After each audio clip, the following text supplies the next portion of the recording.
大家三更要去看黄色阿米亚展览到一个月之久，今仔日说是熊熊消风起。市政府表示讲，因为今仔日的风上过头，有6级的强风，致使规只鸭线位，才甲这灌气设备的电线串断去，才会开始消风。相信今仔日就会当恢复啊。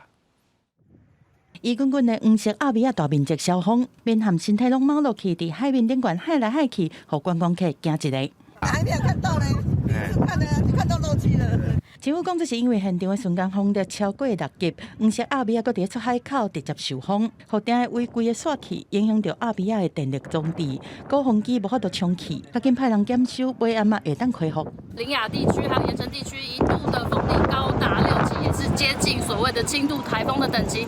大家拢在烧黄色阿米亚，嘛有人坐船想要挖较近来欣赏。所有在地的观光船业者控诉讲，有游艇是疑似非法来招人客，即讲游艇无停伫正确的位，搁打一个人600的广告，用保存手合法业者的生理。停的位置也有问题，缆客也有问题，油港也有问题，但是都没有相关单位来做一个管理。鼓山鱼市场营运业者为了因应黄色小鸭热潮及农历春节年假，推出专案包船活动，提供民众搭乘体验，促进地方观光。